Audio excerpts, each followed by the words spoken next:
I see the potential for all of us and what we can do on this planet, where we could go, what we can bring through. Like, humans are absolutely amazing. We are amazing creatures, Josh. Like, we are absolutely majestic, magical creators that can do so much. And look what we've done already. It's unbelievable. So I see this in every being that I work with, every human that walks through my door, every client. I see where they can go even before they even see it. And I'm loving that I get to reflect this to them, guide them, and show them. And as they begin to connect, it's like they light up. You can actually see the change in their body, in their energetic field, in their lives. So when I'm working with people, I'm always holding that with every person I work with, their perfection that they are. That's Andrew DeGregorio, and this is episode 218 of Wellness Force Radio. What's up, my friend? It's your host, Josh Trent, and welcome back to another episode for your weekly access to global experts in all things wellness as we discover the physical and emotional intelligence we need to live life well.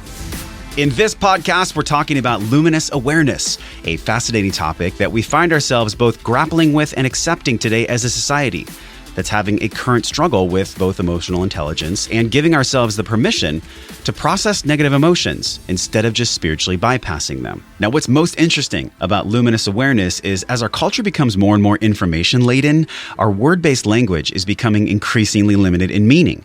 It is becoming rare that we actually feel what is spoken, and we're tending toward an understanding of language that is based on assumption. Our own personal assumption of what words mean and our own personal assumptions of the context that create those meanings. In ordinary states of awareness, we are usually so focused on ourselves that the context of our personal experience supplies only our understanding of the world around us. But there is such a deeper context, which I'm so excited to explore with you and my friend, transformational coach and intuitive healer, right now live from the Wellness Force studio here in Encinitas. So if you've been curious about how to use your physical intelligence to grow your emotional intelligence, this is the podcast for you. And before getting into the show, the best way for us to drop into our physical body is through our breath. So this is it. This is your breath break. Take a deep breath right now. If you're curious about how to use box breathing as a technique for calming your nervous system, you can download a free guide to change your life in just 21 minutes, 6 science-backed practices. In just 21 minutes, go over to the wellnessforce.com website, wellnessforce.com/M21 to get the free guide for your perfect starting place on how to grow this emotional and physical wellness. Now take another deep breath. You've earned it. And also, you've earned the permission to care for your body through micronutrients. This is why I'm giving a huge shout out to our show sponsor, Organifi, creators of the Organifi Red, Green, and Gold Juice Bundle. You can save 20% off this incredible adaptogen, energy-boosting micronutrient blend. Just stop over at Organifi.com/wellnessforce. Use code WellnessForce to save 20% off over at Organifi.com/wellnessforce. Use the code, get the deep discount. You can have this for less than a few dollars a day. And today on the show, we're learning about Andrew's incredible transformation, how a traumatic brain injury altered the course of his life forever, where he made the decision to go from comedian to transformational coach, how he used EMDR therapy as a beneficial method to desensitize trauma in the body, why doing the inner work is almost impossible unless you do it with someone who can guide you through the process, the practical steps you can take to love and actually accept your fear instead of fighting it.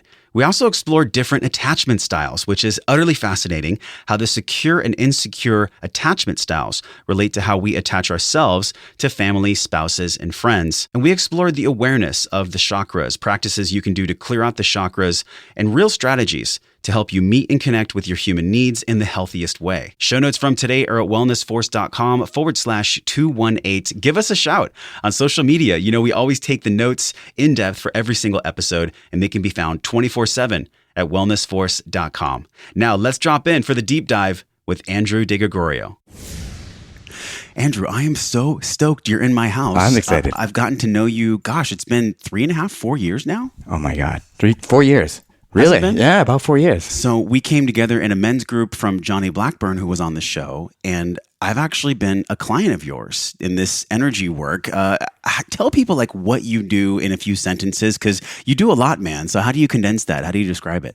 So what do I do? Basically, people come to me for many different things. What I'm offering to people is a new way of looking at development. Instead of looking at development as like behavioral changes and mindset changes, I like to work more in the systems, more in the energetics, more on what's going on below the surface, like in the subconscious and the unconscious, right? So we find a lot of people out there, they're trying to make shifts in their life, and they might have like an amazing workshop they go to or amazing experience, and they go out and they do these behavioral shifts, mindset shifts, but they don't really create permanent changes in their lives. Yeah. Have you had that experience before? Definitely. And transformation does not happen on a single night. Totally. Exactly. So basically, when I got into this work, I didn't know much about the personal growth world. I didn't know much about mindset shifts. Basically, I was looking to stop my suffering. I was sick of suffering. Like, I was like, is life only about suffering? This makes no sense. I was like, this is wild. So basically getting into discovery of myself, going inside myself and learning about myself through therapy work, healing work, I discovered that we have these systems, these emotional patterns and defensive strategies that are basically governing all aspects of our life. Yeah, these strategies you talk about, the ego is something that we either dance with or we fight. Totally. And that's been a big piece for me. We'll talk about that today on the podcast. It's like there's a strategy that the ego has to always stay in control. Mm-hmm. And then there's a strategy that our soul is constantly learning, man. Totally. Of how it can actually dissolve part of that ego so we can lead with our hearts. This connection of head to heart. Totally. This started for you. You were a comedian. How did you go from being a comedian to a transformational coach and intuitive healer that works with these world-class performers? Like, how does that bridge even occur? That's a good question. So a few years ago, I was basically surfing in the ocean, and someone didn't have a leash on their board, and a wave took it and speared me right in the back of the head, knocked me out. So I almost died in the ocean. Someone pulled me to shore, saved my life. I ended up with 3 bleeds in my brain. I had 2 in the front, 1 in the back. And I had post-concussion syndrome, every symptom you can imagine after this experience. And it led me down this path of like reflecting on my life, taking a look to see like, what am I doing here? Why am I here? What's the point of all this? And I was doing comedy at the time. Actually, even after the accident, I still got on stage, and I was absolutely like a mess. Yeah, I saw videos of you at the Kyle Cease event. You were on stage there. Totally. Yeah, I got to work with Kyle, amazing comedian, transformational speaking comedian. And through this experience, this near-death experience, basically, I reflected and I realized that I was seeing all these repeated patterns in my life that created so much misery, so much suffering, and I had to change. Had to try to find a way to shift this. So I ended up doing therapy work, doing EMDR therapy. If you're familiar with EMDR therapy work, yeah, this is where, and maybe you can tell this just really quickly. It's where you're tapping and you're also hearing sound. You got it. Yeah, it activates like the left and right brain to discharge trauma, desensitize trauma in the system. And from this work, I started realizing that like doing inner work, my outer life started changing, like drastically changing. Things that I've always wanted to have in my life, like deeper relationship with my mom, like great relationships with just friends, deepening those connections. More and more people started showing up in my life, and I wasn't doing anything outside myself. I was doing this inner work. It was so wild. I was like, what the hell is going on? I've been taught so much to work so hard, get out there, just do what you can. Yeah.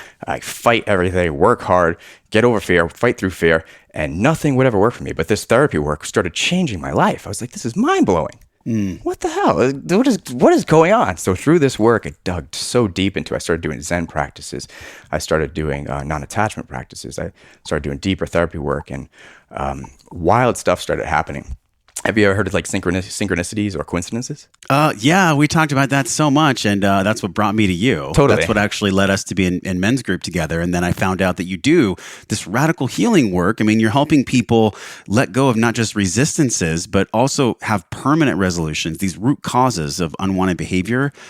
This is a reality that people entertain inside themselves. I want to go back to when you talked about getting hit in the back of the head. Okay. I can't think of something more traumatic than a TBI. Yeah, I mean, that's injury. A big deal. How did that shift your path at that moment? Yeah, how did that shift my path? Basically,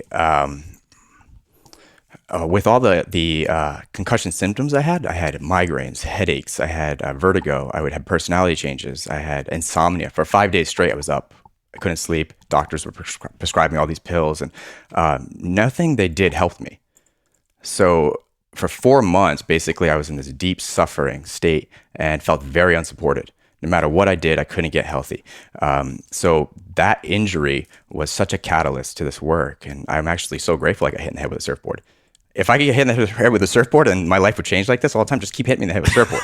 This is amazing. Like, my life changed so much because of that accident and that brain injury. And I learned a lot about the nervous system, the human brain, my biology, all the different systems that we're cardiovascular, like attachment systems, all the systems we're using in our body that we don't even know are happening. It's like a miracle that's going on in this moment right now, right below the surface. There's so much going on just for me to speak to you, to be here with you, to breathe. And we take it for granted. And I learned all about these things. This is something that came up in the interview with Kute Blackson. He was like, Josh, are you aware that you're not actually breathing yourself, that someone else is breathing you? Totally. And I was thinking, what is this guy talking about? Because at that time, I didn't have my experiences yet through psychedelics. I didn't have as much emotional intelligence training. I hadn't worked with you yet.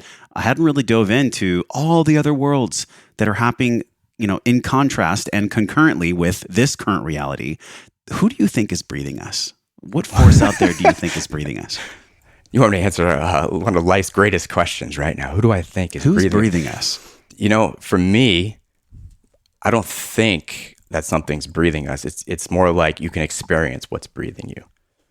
And through my journey, I got a chance to have that realization. That was one of the biggest things that happened to me after that accident, is that I got to feel this energy, this source, or this divine love, or whatever you want to call it, God, or everyone calls it by different names. I felt it, I experienced it, and anybody can have that experience. You don't need to have it through the church. You don't need to have it through another. It's not for me to give to anybody. We all can have that. So it's a realization that is always there. And I had a chance to experience the love that was always there through this inner work. I went to therapy, and I didn't know that therapy was going to help me find God, if you want to put it that way. Yeah. I just wanted to feel better. And I did find out what's breathing us through experience. And it can't be known through thought. You can't be told what it is. Through an experience. How many things in life are like that, man? To read it in a book, to download it online, to even go to a training where you sit in a chair, I don't think is even close to being as powerful as one of these luminous trainings that you've done. Oh, yeah. Tell us about luminous training. This is the next level of emotional intelligence, somatic awareness, and the contrast of those two. Yeah. So Luminous Awareness Institute, I'm in my third year doing an advanced program now.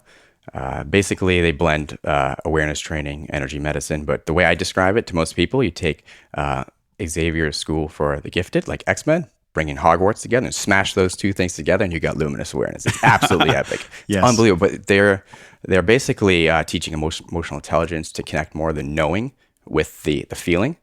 So like healing the splits between the mind and the body. So really teaching us to really embody this amazing vessel that we're walking around in, and bringing in more awareness to what's happening below the surface and connecting all these different energetic systems. And it's very experiential. You go there and probably like 20% is teachings, but most of it is experiential. That's the best way to learn from They're taking you through the breathing practices. They're taking you through the dyads. They're taking you through your awareness of your different chakras. It's even beyond this. Like, you have to experience this. It's like to really understand the experience. Like, you've come to me for sessions, and a lot is happening, as you know. Like, besides me yawning 50 times, I'm not even joking. I yawned over 50 times. What does it mean when someone's doing energy work and they're yawning like that? Like, what's actually going on there? It's a great question. So, as we permission ourselves, not only through another, like to feel, to experience what's there, saying yes to our experiences, our nervous system can then begin to relax. We can begin to discharge energies that are stuck. We can begin to go deeper into the system, into the body, into the brain, to begin to really get to like our core wounding, some of the core woundings that create a lot of our behavioral patterns in life. So that yawning is kind of a side effect to like where you're starting to relax, energy's starting to flow, and you're starting to release maybe excess energy in your body and your nervous system that's creating the tension or pain or whatever it is that you're going through at that time. It's really interesting, though, because people might think of energy workers as someone wearing a white robe, floating on a mountain. That's not you. No, I've been to your office. It's extremely professional. You actually work right next door to somebody that has a business called Neuro Gym. Totally. I'll let you guys Google that. How have you grown in the past 3 years in this luminous training, working with energy medicine? Because whenever I'm around you, man, it's very peaceful. And I know it's something that you'd have to experience in person, but how have you developed this skill to allow people to relax, to downregulate their nervous system, and then to find these blockages within themselves? Mm-hmm. So I didn't learn it in a book, I'll tell you that. Like, it was from my experience, from my inner work, through my own healing, whether it was therapy work or experiencing my own energy healing. I was able to use those skill sets along with my training to guide others in this process. Energy medicine is one of the modalities I use as a tool to help people maybe shift certain areas of life, whether it's relationships or financial blocks, shifting belief systems. So through my own experience of this, I'm able to bring this and be a guide for others with that. And to me, it's also magic. Like, it's unbelievable. As you do the work, you'll start to find that we have gifts that we didn't know were in there. Like, we are super heroes. Like, we have powers and gifts that absolutely are amazing. And we all have it. It's not in the mental field. You have to get out of the mind and into the body to begin to access different levels and layers of this field of energy that's always around us to access these gifts. And they're psychic gifts. They're amazing. People think they're extraordinary, but actually they're actually extraordinary. We all have them. It's very ordinary for humans to have this amazing human potential to be using in everyday life, and we're just not aware of it. That's a great distinction, extraordinary, which is maybe the base of why that Latin word even was existing in the first place. Then we look at this subtle body energy awareness. Talk about that, and also for people that are a little like triggered right now. Somebody might be listening and they're like, this guy just said magic. Why does he charge so much per session? Like, what is he talking about? Define energy medicine. What do you feel that is in your life and your work? And then also maybe we can talk about energy awareness and the subtle body. Okay. I'm going to give my definition of it. So right now, we're sitting here on these pillows, and they're actually made of light, made of energy. Physics shows this, science shows this, right? Everything is either vibration or light when you get down to that core level. So emotions are energy, right? Thoughts are energy. The heart puts out an energy field. Our brains put out energy fields that can be measured, right? So when you begin to think about energy medicine, we're getting deeper into our systems down to the core of where blocks may be being held in the system that are on an energetic level. And I'll give you an example of this. So subtle energy and emotion is very subtle, right? It's not something you can see in the physical realm, in the physical world. Like, it's not like a table right in front of you. Like sadness comes up, but it's there. We feel it. I know when I feel sad, if someone feels sad, you can even feel it on them. It's like if someone's sad in a room, you can feel the room actually has that sadness, that feeling. That's subtle energy. Thoughts are very subtle, but they're subtle energy. There's this new device I saw where you can hear your inner critic. It's like something they just invented where you plug it into your brain and you can actually hear your inner voice talk. Holy shit. That's subtle energy. How many people want that device? Probably not many, because they'll just hear a lot of people judging themselves, yelling at themselves. But at least right? then you could hear the voice. Oh, totally. Right? Which might relate to this question of energy in the subtle body and then energy as a medicine. Totally. Energy as a medicine, that's completely different. Totally. What do you see that as? I mean, what's that mean for you? That's a good question. So when we're developing as children, we have these experiences that impact our life, right? Growing up, when we're coming to the world, we're going through different developmental phases and tasks that we all need to complete. And a lot of us miss out on certain experiences. Those experiences are emotional and energetic. There's an actual energetic flavor to each one of those developmental tasks and experiences. Example of this is when we come into the world and we're being born, and if we come into a safe environment, we begin to embody this body. We begin to feel safe to be grounded here on this planet, and it creates this energetic. Have you ever heard of being grounded? Of course. This is like the energetic signature of what gets completed during that developmental task. And there's also like the oral phase of development, feeding. It keeps going on and on. So if someone comes in and they come into an environment that's harsh, cold, maybe not loving, they're very much not going to be grounded in life. They actually create a defensive strategy that prevents them from being in their body, and they don't know why. They're actually out of their body, not grounded. This is one of the strategies I used. I didn't know what grounded was till I actually started doing my healing work, and I felt what it felt to be grounded. It was unbelievable. And I wasn't into the magic side, the energy medicine side. I was very scientific, very critical, but when I started having these experiences, they could not be denied because they were my experiences. So we have to go back.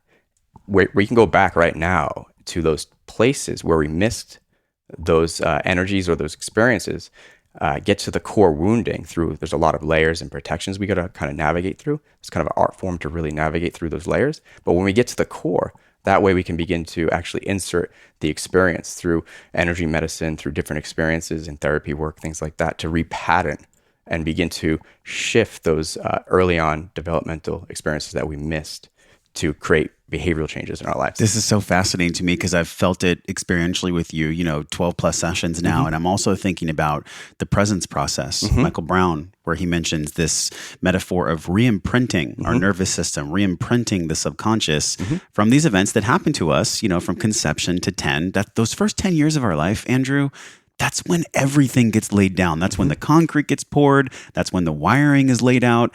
And for some of us, that wiring gets pinched, or maybe there's not a safe space. For sure. We're not grounded. And so I look at myself and the first 10 years of my life, I am still at 38, still doing my work, still wrapping my arm around my inner child, still functioning as a responsible adult and this podcast and Wellness Force Media, but yet it's still there. And I think of this metaphor of fighting it, going back to what we talked about in the beginning, versus dancing with it. If I'm angry at why I am a certain way, all it does is just perpetuate that certain way that I don't even want. What's happening there from an energy perspective?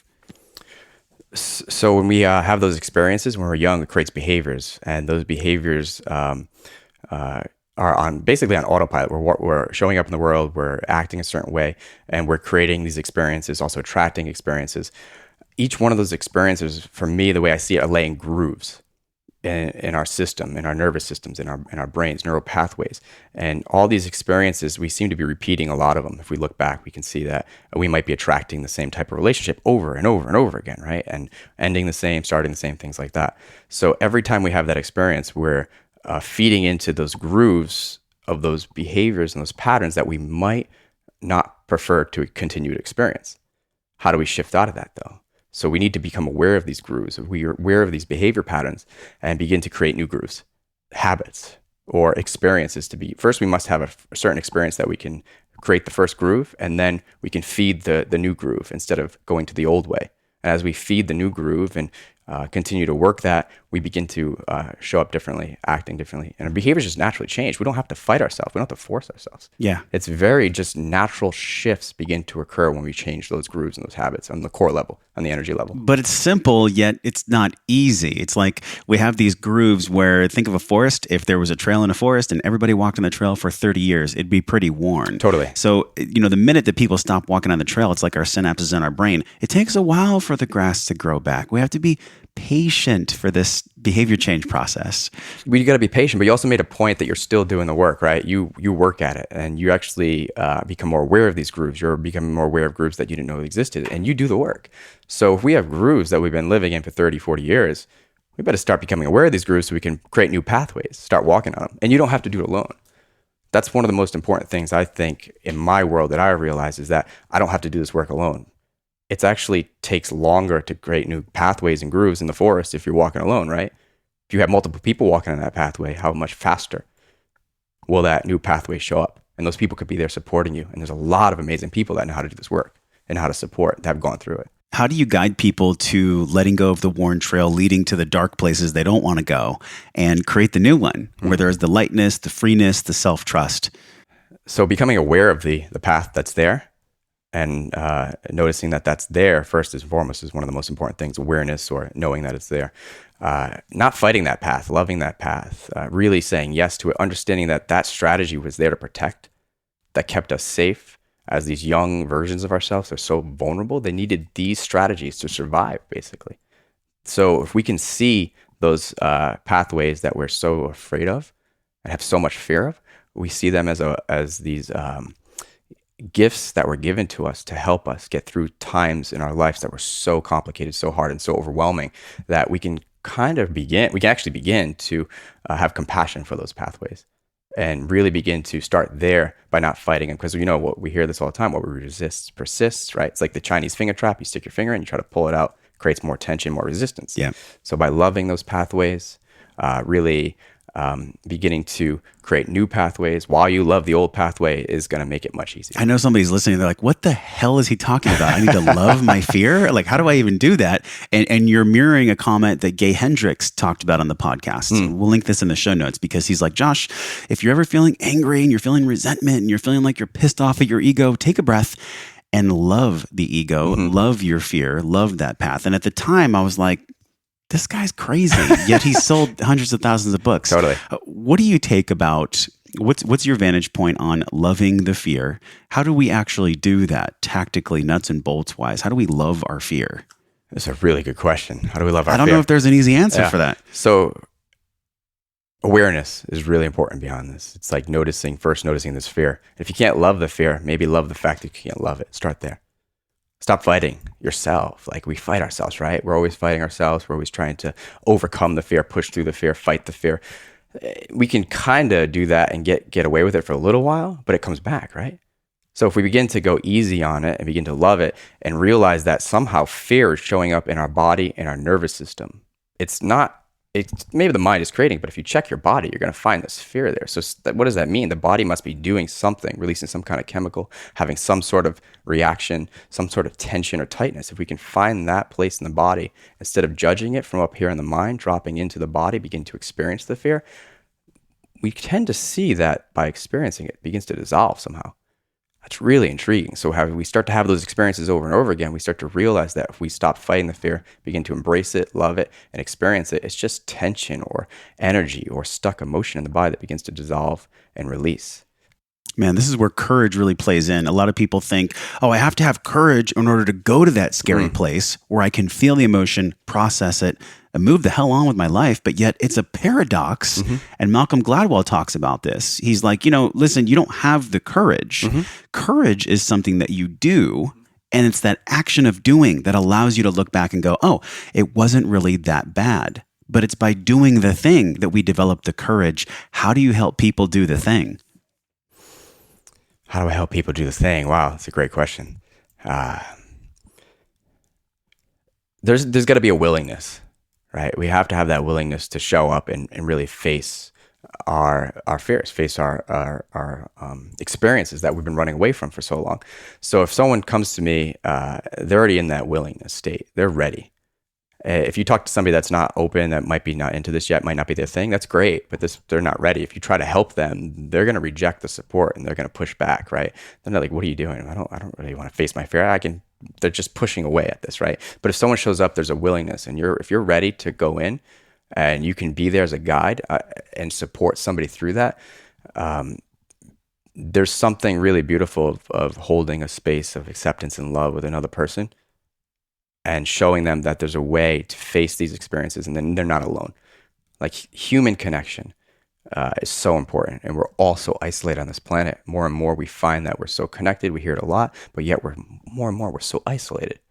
So through connection, through sessioning, through this work, I've realized that just creating a really safe environment, fun environment, and healing doesn't have to be so serious. It doesn't have to be so like tense all the time, but creating that beautiful space, people are much more willing to go deeper and through the fear, and they realize it's not so bad when they start to have those experiences. But there's an attachment, and one of your specialties, something that you've spoken on, that you've written about, is attachment styles. People can be attached to a certain way of relating to their parents, a certain way of relating to themselves. And then really the one that gets most people the most frustrated is how they attach and relate to their spouse, their significant other. Let's dive into this, man. The attachment styles. Can you go through them and maybe talk to us about why they even exist in the first place? Yeah. So we all have an attachment system. It's basically the rules of connection below the system, right? And right now in this moment, there's an attachment system at play between you and I. Our attachment style is formed from our early experiences of bonding with our primary caregiver. So there's a secure style attachment and an insecure style. This is the way they're categorized. It's not that they're unhealthy, the insecure styles. They're actually, once again, strategies they had to be used to get through experiences. So insecure styles are absolutely were needed at a time to get through these experiences when we were children. So these styles, to me, are all healthy. Now, we might not prefer insecure style right now because they might be creating experiences in our life that we're attracting relationships that are not most likely not ideal, or we're not finding the one we're looking for. So there's different types of insecure. There's an anxious, and then there's an avoidant. And within the avoidant, there's a couple different subcategories. There's a dismissive and a fearful. So if you ever met like an anxious person that has an anxious attachment system, basically they're very possessive, very needy. nothing is enough for them. So if they're in a relationship, usually they're very demanding, very possessive. They can be very jealous. They're always needing and needing and needing and needing, right? It's like endlessly needing. I used to have an anxious style. I have a blend of the anxious and avoidant. You can have kind of a blend. It's not so black and white, just to be clear. So typically, an anxious will attract an avoidant. The very thing that created the style, like this avoidant, not getting their needs met, right? So a lot of beings and people that come to me, they're like, I'm looking for this relationship, and they might have an anxious style, but they keep attracting a person that pulls away from them. It doesn't help them meet their needs, and it creates more of that anxiety. So they keep repeating that trauma over and over again based on this attachment system. So for me, when I began to really dive into attachment, understanding this, I was like, this is amazing. Like, we need to know this. What are we doing? Why are we not understanding the rules of connection and relationships? So having an understanding of is just the beginning, where you can rewire your attachment system, move into more of a secure system to create the ideal relationship you're looking for. I'm sitting here so amused because I know throughout my 20s, I attracted only the kind of woman that was my exact opposite. Like you're talking about, right? This polarization, this plus minus, there is a way for us to use this to our advantage, to actually give ourselves deeper fulfillment. If I'm someone that has an anxious attachment style, who am I going to attract? And then how can I be aware when I attract them to either work with them so I grow and everything comes through me, or to where I move on? It's a good question. So what I would say is get a really good understanding of what anxious attachment looks like, understanding what you might be attracting. Typically, you're going to attract the avoidant style, the one that's going to pull away or is not going to meet your needs. And it's going to be the self-fulfilling prophecy, like, I'm not good enough. Yeah. It's going to feel like that over and over again. And an anxious style will be in a room and will go right to the avoidant person, right? Instead of going left, they go right to the avoidant one.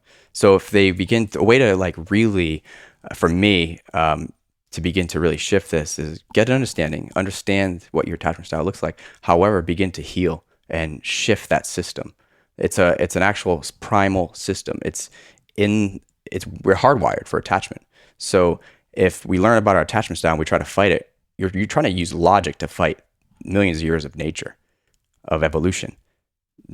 You're not going to win. Yeah. Not going to win. So you can, there's ways to actually work to become more of a secure attached style. And there's different modalities out there and healing therapies that work, like emotional focus therapy is a great way of doing this.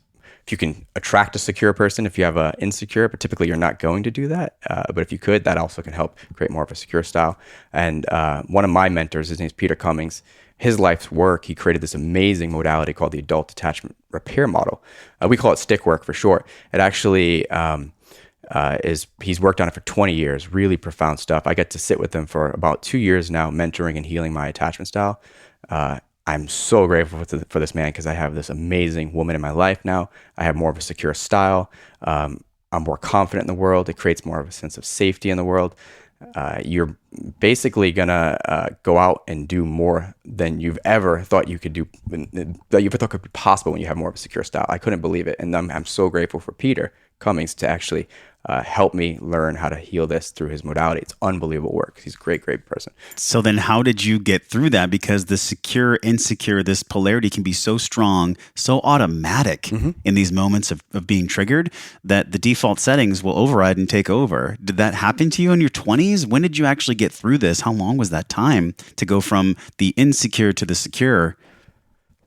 It's a great question. Yeah. So in my 20s, I repeated the same relationships over and over. Even in my 30s, I repeated the same similar relationships. Some people repeat relationships for their whole life. Right? Yeah, it's ridiculous. For me, it was ridiculous. It was like, this doesn't make sense, right? It's just how am I keep attracting the same person? There's how many billions of people on this planet? Like 7 billion? I found you. Yeah, totally.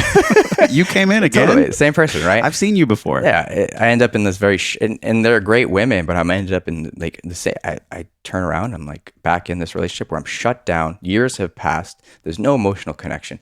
And it was just misery. But I would settle for scraps because my scraps of a relationship, because I'm wired for connection. My attachment's like, I want to be in a relationship. I want somebody there. And I love love. I love to be in relationships. I really do. So how did I get out of that? Basically, I learned about attachment, became aware of it. From there, found this amazing person to help me heal it. And I did years of work with him now it doesn't necessarily mean going to be years for everybody, but for me, I was pretty anxious, pretty avoidant. I had a blend of the two styles. And I did a lot of work with Peter. And naturally, I shifted and I attracted this amazing woman. Now I'm in a very secure relationship. It's awesome. So it sounds like really it's a commitment to the work, but then before that commitment is the decision. It's the decision, Andrew. You got it. Really just say, you know what? At all costs, I will do whatever it takes to be reconnected to my soul. Totally. I will do whatever is necessary. And I don't care how much suffering or work or, developing courage, cultivating this courage. Did you have a moment where you made the decision? Absolutely. I did, yeah. So my last relationship, I was on and off for 10 years. It was a great girl. I wanted it to work so bad. And there was a point where I just hit this wall. I was like, how much more effort and more trying and how much more do I need to put into this? Like, what else do I need to do to make this work? And I did everything. I was doing self-help, therapy work, healing work. I was doing all this at this time, and still it wasn't working. And I just hit this wall, and I just realized there's something else to it. And that's what led me more into the attachment world. I mean, you could read books of how to attract mates, how to have conversations with your relationships, like all these different great strategies are out there, but nothing would shift anything. It doesn't shift. You'll start doing the same thing over and over again. Your attachment system is there. It's whether you like it or not, it's below the surface. Get to know how the rules of connection are at play. Ooh, let's talk about the rules of connection then, because there's got to be a way for us in this world where people are more stressed than ever before. Mm-hmm. I actually read something just this past week that people who have grown up in the 1700s and 1800s actually had 4 more hours a day of playtime, of being outdoors. Now, granted, their life kind of sucked. There was no electricity. They were living in like stone huts, but yet they had these 4 extra hours of love and connection and of play. What are the rules when it comes to leading a life of being heart-based, connecting head to heart in this frenetic modern world? Can you tell us a handful of ways that we can actually do that? Yeah, absolutely. First, that willingness has to be there. Like if you're not willing, you're fighting yourself, right? You got to be willing to find that place inside you that knows there's something more to life. There's got to be more to relationships. There's got to be more to feeling fulfilled and whole, right? It's like for me, I always felt like when I was out in the world, something was missing. So that willingness needs to be there for sure. We put so much effort into trying to design and create the life that we want. And a lot of us do, right? We're out there trying to get the relationship, get the money, get the car, get whatever it is. These things are actually a side effect to doing this work. Now, I tell people this, I'm saying, once you hear this, don't go do the work to get the car, the woman, the money. Get it to become whole. Find connection, real connection within yourself, real alignment back to what you're here to do on this planet, whatever that looks like. And through that, you'll begin to track the things that you've been looking for, that you've been trying to create. And I heard this before, I didn't believe it, but through my work, it has naturally happened. I live a very effortless life now. It doesn't mean I'll go out in the world and take action. I live very effortless internal. I'm much more surrendered in my body. I still get anxious, still get nervous. I was nervous here when we first started this podcast. And like, these are normal human experiences that show up, right? It's not like they're all going to disappear. If we think we're going to just like all these things are going to disappear, then we're going to be very disappointed because they don't. Yeah. We do get it more into control, more aligned with what we're here to do. So it's not really like there's a set of rules. Have that willingness. Really just understand that the things you're looking to create are absolutely a side effect to becoming more whole, more connected to your being. It's this journey to wholeness, man. And no matter who I interview, it always comes back to all roads lead to self-care and self-love. Totally. That's what this whole thing's about. But yet that's poo-pooed. That is like smoke and mirrors. What are you talking about? Self-care and self-love. Oh yeah, just eat well, exercise more and eat less and you'll be fine. And, think positive, flick the light switch. No, it's not that simple. There's so much work that we get to do. And that's an interesting use of language. Like we get to eat, move, and sleep well. We get to have real dialogue about our thoughts, feelings, and actions. But it's through the dialogue. It's through, like you're talking about, experiencing the things that cause us the most dissension, the most tension in our bodies. Even when you walk through the door, you're like, hold on, man, I feel something right below your solar plexus. Can we tune into that? I touch that part of my belly and it's like sore to the touch. Totally. So let's go through these awareness areas of the chakras, because I know someone's listening and they're like, how do I tactically take these things that Andrew's talking about and apply them into my life? Let's go through each one of the chakras so they can at least identify how it is they're feeling. Totally. So if you're familiar with the chakra system, we have 7 that we talk about. There's actually hundreds on the body. They're on the hands, the feet. They're different energy centers and vortexes in the body that you can actually feel and experience. If you become more aware of subtle energy, you'll find these chakras. They actually exist. There's the root chakra, which is where the experience of grounding comes in. There's an energy field that when you feel grounded and in your body and on this planet, it's very palpable. It's like this heaviness. So the root chakra is actually it's actually more of a structured chakra.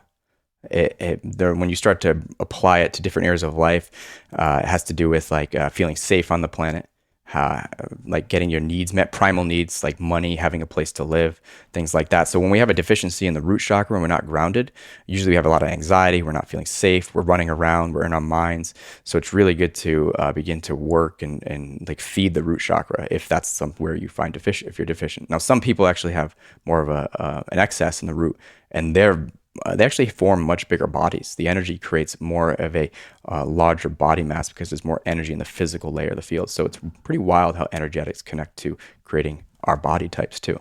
So they need to actually begin to work other chakras. Another example is a sacral chakra right below the navel typically. If you bring your awareness to that area and just feel below the navel with your awareness, not with your mind, but dropping into your body, there's an energy center that it's called the sacral chakra. It's related to like intimacy, relationships.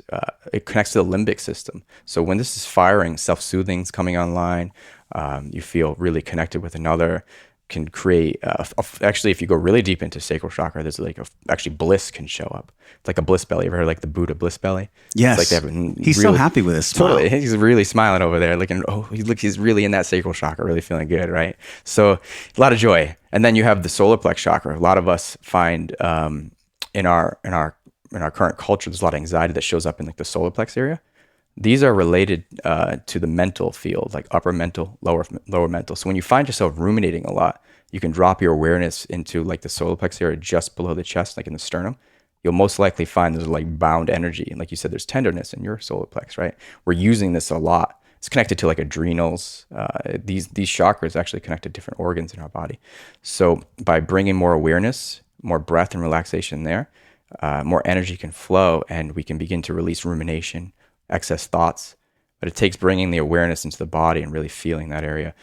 There's the heart chakra. This is one of my favorite, just personally, because you can feel that divine love or love with another. When the heart chakra is just open, you feel a true connection between the heart, like hearts between another. If you're sitting in front of the being and you both have this openness, you can feel it. It's palpable. It's real. It's a real experience. If there's a blockage in the heart chakra, there could be problems with breathing, anxiety there, lung problems, heart disease can happen, things like this. So it's really good to bringing awareness to the heart, taking some breaths there right in the center of the chest. And if you keep your awareness long enough, you will feel that heart chakra. It's amazing. Throat chakra. This is something that has to do with expression. And when we're not connected to our throats, we're not expressive in the world. We're holding back. We're hiding, maybe not being as creative or sharing what we're here to bring through, whether it's like podcasting or speaking or and just having fun on stage or whatever it is. Even in conversation, when our throat chakras are blocked, it's not flowing as well. The conversations, like there could be like stuttering problems. It could be issues with vocals, throat problems. All sorts of diseases can show up when we have blocks in the throat as well. Sixth chakra is more of like the intuitive chakra. For me, I use this a lot. It can connect to like psychic energies. It connects to, you can see energies if you really have a wide open sixth chakra. A lot of people try to open this. It's connected to the pineal gland. So when you're actually going on like a ceremonial journey, like ayahuasca or things like this, usually the sixth chakra is like blown wide open. You have all sorts of experiences and see all sorts of things. Really psychedelic, and that has a lot to do with the sixth chakra.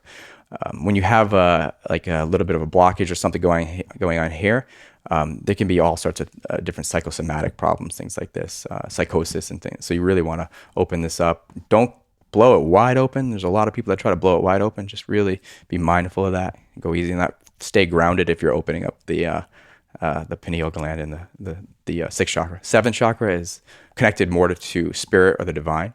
This is it's like right on the top of the head. And if you connect to this, there's like a higher knowing here. There's something that if you ever just known something out of nowhere that is just so accurate, it's usually coming from the seventh chakra. There's like a clear knowing that you can experience from this chakra. Man, that was like the best explanation of the chakras in a less woo-woo way than I think a lot of people have ever given. Totally. I look at root, sacral, solar plexus, heart, throat, third eye, and crown, understanding that each one of these has its own somatic awareness point and its own work that we get to do. But it's really the inventory, Andrew, of like, okay, out of these 7, which one did he mention where I raised my hand the highest? Totally. And for me, it was the root.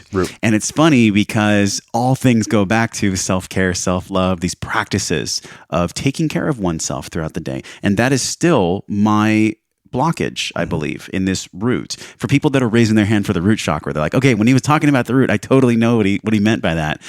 Give a few practices for us to clear out that root chakra.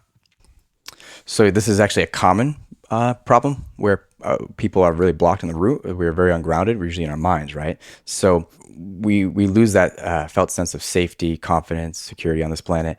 So to really get into the root is really important here. So a great practice for me is first becoming aware of where's my awareness right now.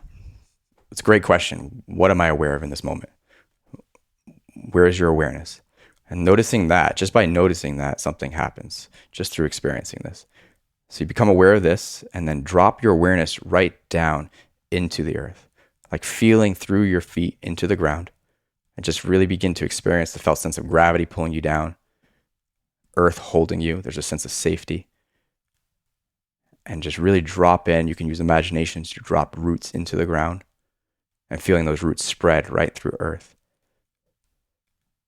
As you drop in, you feel that sense of safety, earth, sense of ground being held, whether you're sitting or standing. Your body, your nervous system, your breath all begins to shift and change. So starting there, dropping into the earth, and then becoming aware of your breath, the inhales and exhales. Just becoming aware of breath without trying to shift or change it in any way, while feeling those roots down into the center of earth. And then if you send love down to earth, just open your heart, drop it into earth. See what that experience is for you, because usually she might send something back. She will. And it's a palpable feeling. It's a real experience. So when I share these experiences, I usually tell everybody, I'm not here to make you believe anything. I don't want to change your minds. I want you to experience. I'll be your guide. I'll show you whatever it looks like, and you have your experience. And the results always speak for themselves. It's amazing when you start to really have those real, palpable, visceral experiences. I felt that in my root chakra, and I was actually sitting here, I'm sitting on pads and I have my knees below my hips, and I was just feeling how rooted I am into the floor. And we're upstairs here, but yet I could still visualize the earth and all the roots and the rocks. And I was taking this mental picture as you were describing this. And I'm thinking about the types of people that you actually work with, man. These are some of the, world-class entrepreneurs that are here in Encinitas, but also people across the world. I know you can't give names, but can you maybe give us a situation that you've really been proud of, where you've helped somebody go from A to B, and between A and B, there was a lot of shit. Yeah, I mean, I have amazing clients. I really love all my clients. Every one of them, I'm always having experiences like this where we're seeing these huge shifts in all areas of life, and it's not the way they ever expect. It's always just effortless when we begin to do the work. The results show up. So one of the things that tend to happen when I begin to work with people that are looking to shift relationships, someone might be looking for their significant other, and they've been looking for years. When we begin to really start to work the attachment work and bring in some other modalities and different healing skill sets with this, most of these beings and these people that I'm working with, they find the one they're looking for. And it happens more times than not. It's unbelievable. When they stay consistent and they do the work, they show up. Years they were trying to find their relationship, and all of a sudden the being, just the person they're looking for, just naturally shows up in their life. This happens more times than not, and it's really cool to witness this, to feel that experience and the joy they have, and to then begin to do more work with them, because then that's another navigation that begins to occur. The relationship shows up, and it's much more fun. There's a deeper exploration into connection, intimacy, vulnerability, and just real play and fun with this person they brought in. So I have experienced that many times. It's really just beautiful how I get to see my clients grow and shift. It's like my art that I get to bring through the world, like the human form, human development. It's just something I have this beautiful skill set that I didn't realize I had till I do the work, and it showed up, and I absolutely love it. So there's many experiences that I get to witness, and it just makes me feel so much joy, so proud of it. Yeah. I'm curious, is there one that's been really powerful? Because like you mentioned the word intimacy, and I know that the root of that word is intimacy. It's into me that you see.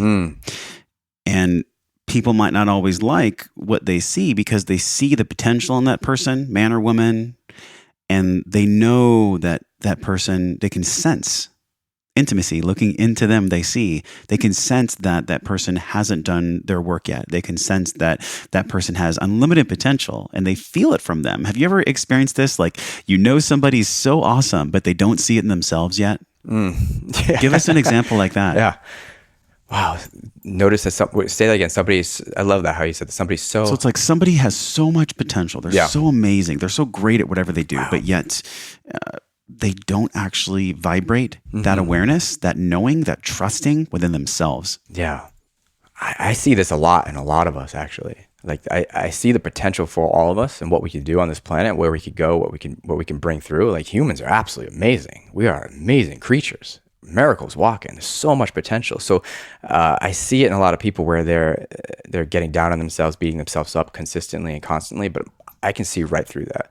I can see through all these barriers, all these judgments they have in themselves, and I can see the potential, their gifts, their magic, all this amazing creativity they have to bring through. I always see it in everybody. So when I'm working with people, I'm always holding that with every person I work with, their perfection that they are.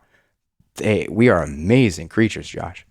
Like, we are absolutely majestic, magical creators that can do so much. And look what we've done already. It's unbelievable. So I see this in every being that I work with, every human that walks through my door, every client. I see where they can go even before they even can see it. And I'm loving that I get to reflect this to them, guide them, and show them. And as they begin to connect, it's like they light up. You can actually see the change in their body, in their energetic field, in their life. So it's unbelievable.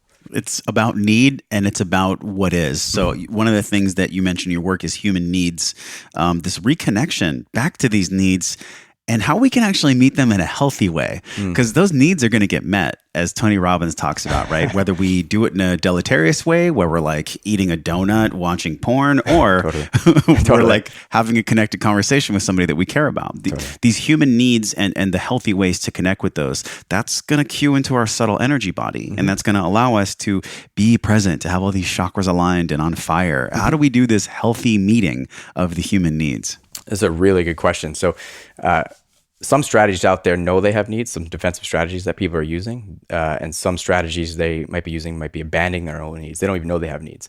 I was the latter. I didn't know I had needs. So first, becoming aware you have needs, and knowing that it's okay to have needs. For my strategy, my own system, and the way I showed up was that I didn't think it was okay to have needs. I felt shame to have needs. I abandoned my needs. I went to save everybody else, try to help everybody else.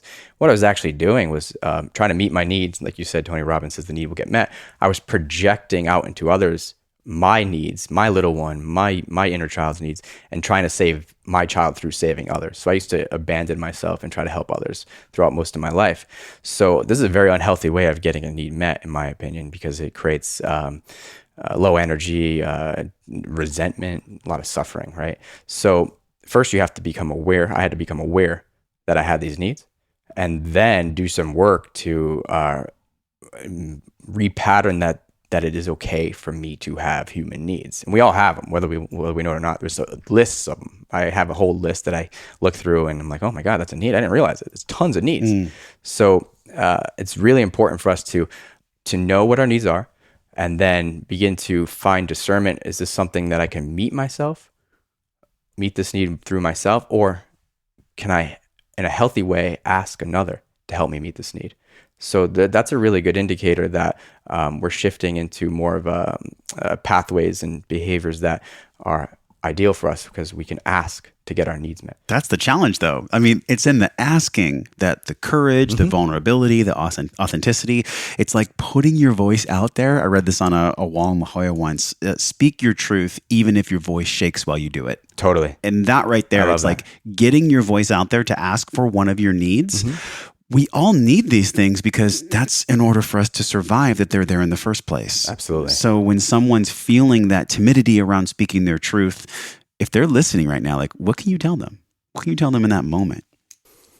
Yeah. So it's okay that they have that need that's needing to be met. We all have them. Every human being has them. Whether we want to admit that or not, we have needs. So to take that courage, take that leap, and ask and take that reach to get that need met is a really really powerful thing to experience. However, what I would recommend to that person is to be clear who they're asking if they're speaking to get their need met.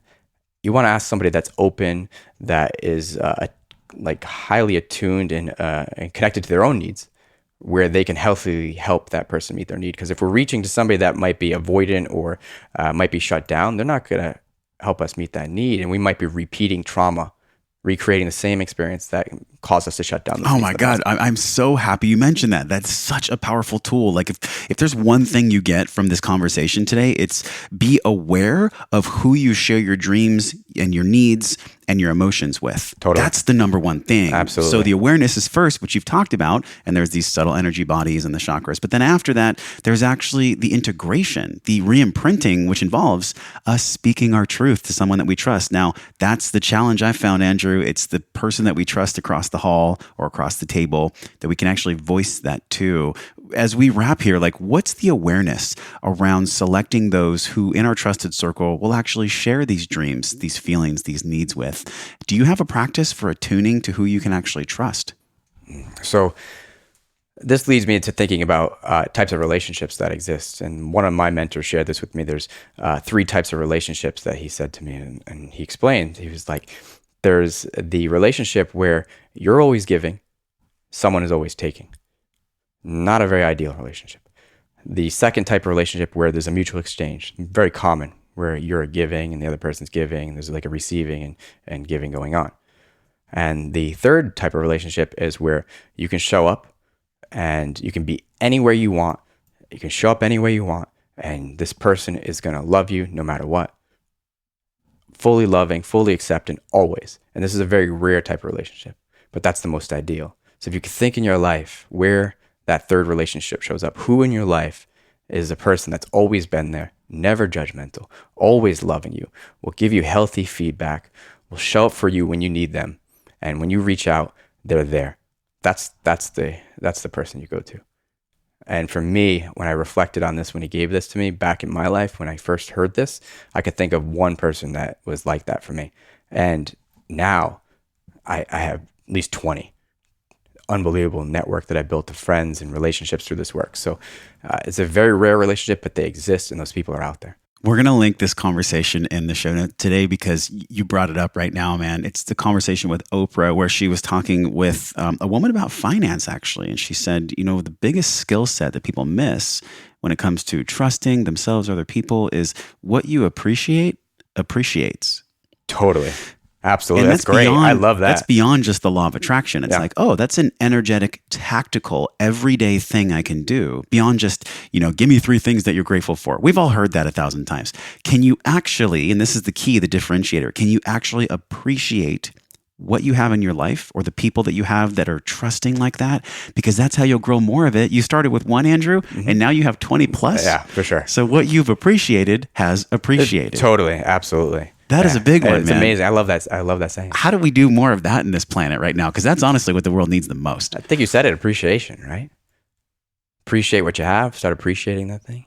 Yeah, and more shows up, right? Yeah. I've heard this, and it's true. It happened to me. But you can't fake appreciation. I tried that for a little while. Yeah, you can't fake it till you make it, but you can, as JT talks about, you can't be it until you see it. Being it, I mean, that's the real challenge, right? We're in a world of doing. And so as we close here, man, I'd love to ask you these 3 questions, because we always talk about the emotional and the physical in the show. And then in somewhere in there's the spiritual, and you operate in all those worlds. Yeah, I've had so many moments on your table where I'm yawning 50 times, I'm crying, you touch like a spot on my back, and I start moving around. But I always have left your office feeling like I'm back in touch with myself. And that's like a beautiful compliment I just want to give you on the show today. It's because I think you're aware of these physical, emotional, and spiritual pathways, which really end up to this beautiful palace of wellness. So tell us then, from an emotional intelligence standpoint, with all your training, with Luminous, with everything you've done, and even your experience with TBI, how would you define emotional intelligence? What does emotional intelligence mean to you? Wow, what does emotional intelligence mean to me? That's a great question. It's a big question. Let's see. For me, being aware of your inner experience, not only your external, but inner experience, and becoming aware of like real-time inner experience while you're aware of your external experience. This is where I'm heading toward, to be fully aligned in my body, in my experience, feeling my experience fully inside and outside, whether it's in connection, whether that's an experience where I'm watching a movie, whatever that is, staying fully connected to my emotional body, my emotional experience inside and outside.